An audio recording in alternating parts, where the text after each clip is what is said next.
Olha, inicialmente agradecer a você, Leonardo, a Everton pelo convite, é uma satisfação poder estar aqui participando. Acho que a principal palavra é decepção, né? Eu conheci o professor Zé Rofrantes na minha casa, quando trabalhava, assessorava meu pai, depois foi secretário de Educação, né? Meu pai, já nos seus últimos dias de vida, reforçava a importância da eleição de São Francisco para ele. E a verdade é que meu pai faleceu no dia 7 de maio, uma sexta-feira, em 2004, a eleição naquele ano. Então ele faleceu na sexta, nós fizemos o sepultamento no sábado, e já na segunda-feira não tive nem tempo de fazer o luto para o meu pai, a gente já começou a campanha de Zé Rofrantes. E daí veio uma longa história de amizade, né? Casamento da minha irmã, ela me pediu para representar meu pai, e o único político que estava presente entre seus padrinhos, apesar do vínculo de amizade que a gente tinha com o governador Cássio na época, com o deputado Lindolfo Pires na época, ele foi o padrinho de casamento da minha irmã, né? Seus filhos adoeciam, ficavam na minha casa em João Pessoa quando precisava de algum suporte, de uma assistência. Então a gente tinha realmente um vínculo muito grande, e de repente a gente é pego com essa notícia. Na semana em que isso estava para acontecer, eu tentei por diversas formas acalmá-lo, dizer que ele não tinha uma porta fechada, que ele poderia sim ser o candidato do grupo, mas que precisava daquele gesto de ficar no grupo, né? É uma decisão dele, né? O meu sentimento, como a gente até conversava aqui antes, é um sentimento de decepção. Agora, desejo a ele que esteja bem tranquilo da decisão que ele tenha tomado, e vamos nos enfrentar nas urnas. Eu não serei o candidato, mas nós que fazemos hoje o governo do município de São Francisco, que fazemos a situação de São Francisco, teremos uma candidatura, e acho até que teremos a chapa mais forte da nossa história. Para isso que estamos caminhando em termos de trabalho político, e vamos mais uma vez ser vitoriosos em outubro desse ano. Um rompimento político, doutor João Bolso, ele não acontece do dia para a noite. Ele dá sinais. Pela história que vocês tiveram juntos na Sim. política, né? Você percebeu em algum momento que Rofrantes poderia deixar o grupo? Alguns dias antes.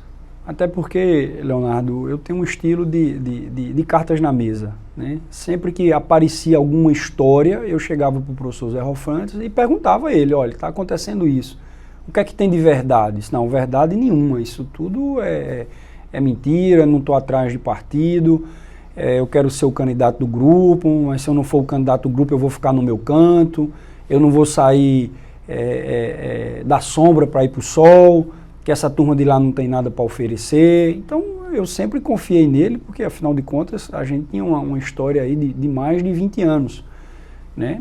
Então eu percebi isso foi conversado com a gente, entre a gente, de forma assim, em reuniões, muita gente ouviu isso, né? Ainda em janeiro, porque eu disse, olha, eu achava que você não tinha mais interesse em fazer política. Sempre eu notei muito passivo nas reuniões, sempre eu notei muito passivo nas últimas eleições.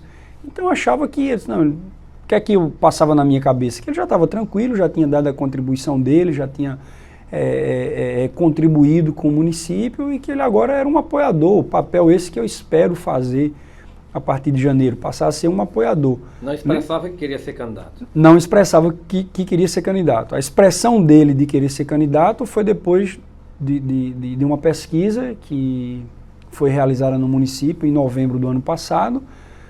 E aí, segundo ele, depois desse resultado dessa pesquisa, que há comentários, eu não posso afirmar isso, que foi feito pela família dele, em que ele aparece muito bem.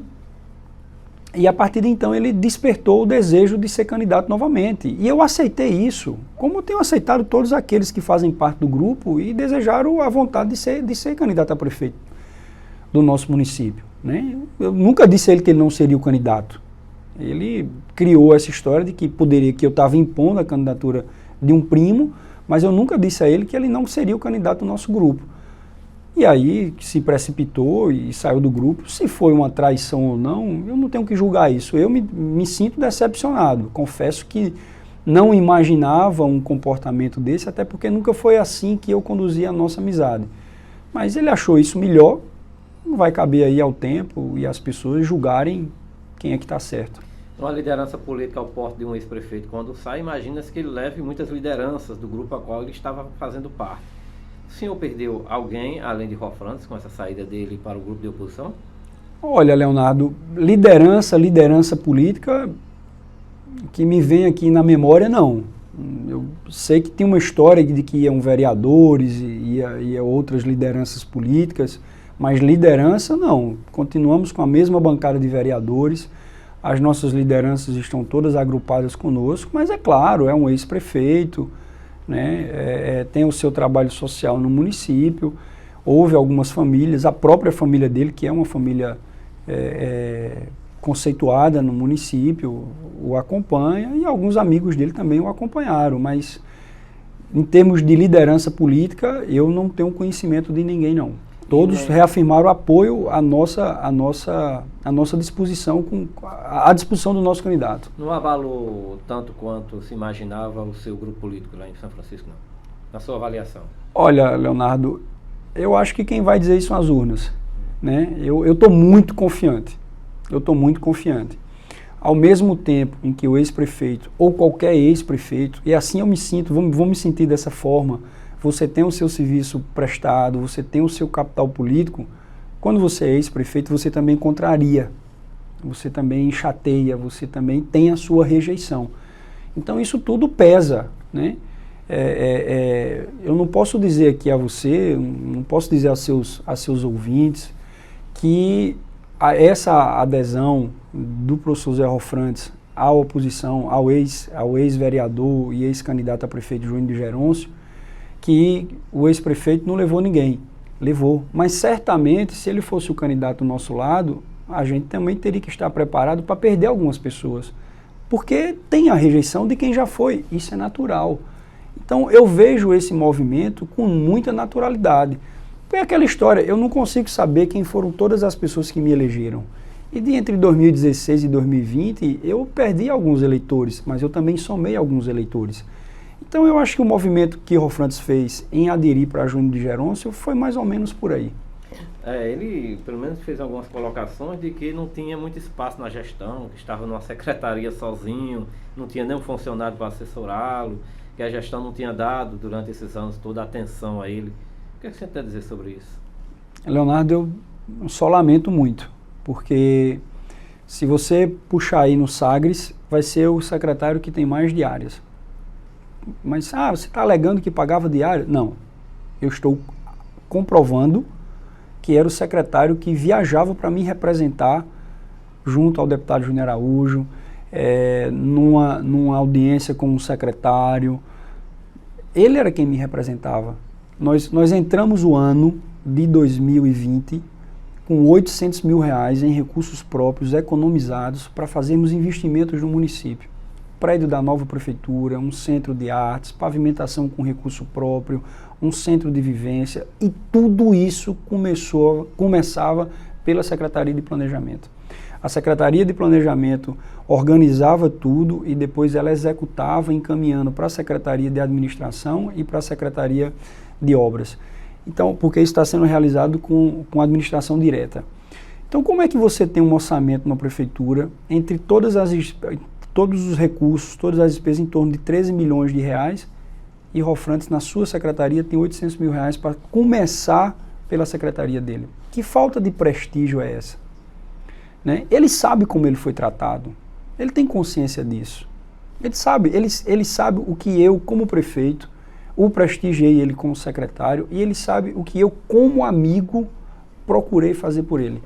Leonardo, eu não tive tempo, eu não tive oportunidade para fazer o luto de meu pai. Eu não tive oportunidade de fazer o luto de meu pai, porque Rofrantes na segunda-feira bateu na minha porta para fazer campanha, e eu fui fazer campanha com o Rofrantes. Então como é que a essa altura do campeonato ele vem dizer que eu não dava prestígio a ele? Ele sabe o que eu fiz. Agora, eu acho que não tem assim, é até uma forma de preservar tudo que a gente viveu, tudo que a gente enfrentou junto, né? Os quilos de sal que a gente comeu junto, como eu dizia que não acreditava que ele pudesse fazer isso por toda a nossa história, que a gente deve estar parando com esse disse-me-disse, ele diz uma coisa, está dizendo outra, até porque eu preciso preservar aquilo que eu guardo de bom das pessoas. Eu quero guardar uma boa lembrança dele. No momento é muito difícil, mas eu como cristão, é isso que eu busco, né? Esquecer essa coisa ruim, esse sentimento ruim de decepção que ele despertou em mim e guardar as lembranças boas, as coisas boas, os momentos divertidos, alegres que a gente viveu e que eu lamento muito que isso tenha acontecido. E tenho uma outra certeza, se meu pai aqui estivesse, ele não teria feito isso. Doutor João Bosco, Rofrandes também chegou, pelo menos, a fazer algumas colocações de alguns processos que ele responde. Como é que o senhor encara isso? Por minha causa? Pelo grupo político que ele representou lá em São Francisco. Estou sabendo disso agora, Leonardo, com muita surpresa. Com muita surpresa. Porque se vocês pegarem o histórico do processo e se ele achava que ele foi condenado porque eu indiquei alguém, eu desconheço isso. Tá? Eu desconheço isso em relação ao processo do nepotismo.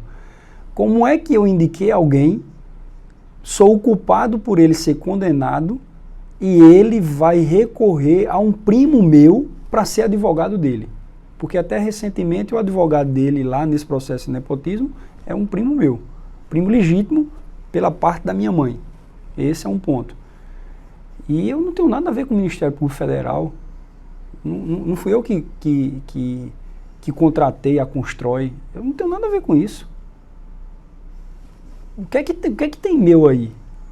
Eu cansei de dizer isso diversas vezes. Tudo que Rofrandes fez de bom no governo dele é mérito dele. Tudo que eu fiz de bom no meu governo é mérito meu. Eu nunca me envolvi no governo dele. Me envolvia politicamente, ajudando a manter uma base política sólida, a crescer politicamente. Administrativamente, não. Você pode perguntar a qualquer secretário. Como ele também nunca deu pitaco no meu governo administrativamente. Ele nunca me mandou contratar, nunca pague fulano, demita ciclano. Não, de forma alguma. Ele fazia os pleitos dele como agente político, que nos últimos anos nem mais isso ele fazia. Entendeu? Agora, eu acho lamentável. Se o professor Zé Rofrandes agora quer me culpar por ele responder um processo, é lamentável. Agora, eu continuo torcendo que ele prove a inocência dele. Quando ele acordou com o pessoal fazendo bloqueio lá na casa dele, de bens, dessas coisas, hoje quem está apoiando ele foi chamar ele de ladrão. Eu fui pegar na mão dele. Em praça pública e dizer que confiava nele. E é isso que eu quero que ele faça. Eu não vou chamar Rofrandes de ladrão. Eu quero que Rofrandes, da mesma forma, isso foi em 2017, em 2016 que isso aconteceu, foi exatamente esse discurso que eu fiz para ele, foi exatamente no dia 1º de maio de 2016, e eu vou continuar dizendo isso agora. Eu quero que ele prove a inocência dele, porque eu acho que São Francisco não merece ter alguém, um gestor com uma mancha dessa. E nem acho que ele merece. Eu quero que ele prove a inocência dele, no nepotismo, prove a inocência dele na questão da UBS, no Ministério Público, na Justiça Federal, perdão. Eu não quero o mal dele, não. Eu quero que ele prove a inocência dele. Continuo torcendo que isso aconteça. Agora, ele me responsabilizar, amigo, aí é um pouquinho demais. Doutor João Bosco, ele tinha se distanciado já. O senhor, pelo menos, ajudou muito ele nas campanhas, desde a eleição, da reeleição, das campanhas para governadores, estava lá fazendo campanha. Ele foi do mesmo jeito com você durante esses 8 anos da sua gestão? Não foi. Era de uma maneira bem menos intensa do que o que eu fazia, mas eu nunca parei para julgar isso. Eu acho que cada um tem o seu temperamento, né? Eu tenho muito essa coisa de partir para cima, de ter a iniciativa, muitas vezes até de nem pensar direito, e essa impetuosidade é o meu estilo, né? É o meu estilo. Tudo que eu consegui na minha vida foi desse jeito, com razão, mas também com muita emoção. E eu sempre respeitei o estilo dele, até porque para ele fazer a campanha de 2004, era eu que ia com ele, que falava nas visitas, que, né, só não fazia o discurso por ele, mas o resto, então, eu sempre achei que fosse o estilo dele. Então nunca julguei se ele estava me ajudando, não me ajudou como eu o ajudei, porque eu sempre soube diferenciar os nossos temperamentos, né? Ele tem um temperamento mais calmo, mais passivo, eu tenho realmente um temperamento mais impetuoso, de ter mais uma iniciativa. Não quer dizer que eu estou certo e que ele esteja errado, ou o contrário, né? Mas nunca... O estilo dele sempre foi o mesmo, não percebi nada em relação à frieza, em relação a isso, não. Politicamente, pelo menos também foi dito por ele, lógico que comenta, vamos falar um pouco de política, né? Diziam, a tendência do prefeito é apoiar o primo, né? Júnior para ser o prefeito. Tem Missilene, eu acho. Isso, Missilene de Ação Social. De Ação Social para ser prefeito. Ele chegou a lamentar isso, não tinha o mesmo prestígio dos demais, enfim. Eu perguntaria agora, como é que está essa questão, essa definição desse nome do grupo lá em São Francisco? Como é que vocês estão? Nós já estamos praticamente... Maio. Amanhã é maio. Amanhã é maio, dia 1º. Como é que, até quando o senhor o grupo pretende apresentar esse nome? Eu acho que nesses 15 dias, Leonardo.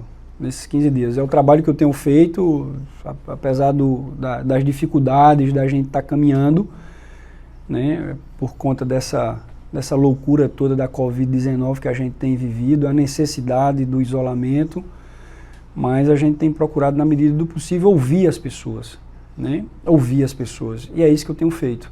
Eu aprendi a fazer essas coisas vendo meu pai fazer a política desse jeito, né? Nós não vamos ter um candidato por imposição, nós não vamos ter um candidato só porque eu quero, né? Eu vou ter um candidato, eu acho que devo bater o martelo a partir de um candidato que seja um consenso. Aquele que as pessoas aceitem mais, aquele que tenha uma menor rejeição, aquele que tenha uma perspectiva de manter administrativamente tudo aquilo que a gente vem procurando fazer. E eu acredito que, assim, até por esse gesto do professor Zé Rofrantes, a coisa afunilou muito, mas já passou do tempo, é verdade, concordo, tenho recebido essa cobrança, mas até entre o dia 10 e o dia 15 de maio, até o dia das mães, a gente deve estar já com o nome aí pronto para a disputa. Quem hoje se apresenta lá? Olha, nomes assim, que nós temos hoje, tem uma intenção, nós temos hoje assim uma intenção que eu percebo e que as pessoas falam, né? Nós temos o nome da secretária de Ação Social, de Missilene Vieira, nós temos o nome do vice-prefeito, Adriano Barbosa, nós temos o nome da liderança política de Wanda Carismática, e nós temos também o nome de Júnior de William, né? É meu primo, as pessoas o veem como um candidato natural pelo fato do parentesco, mas eu acho que nós vamos ter muitas surpresas aí até o dia 10 de maio. Até o dia 10 de maio bater o martelo. Acredito que sim.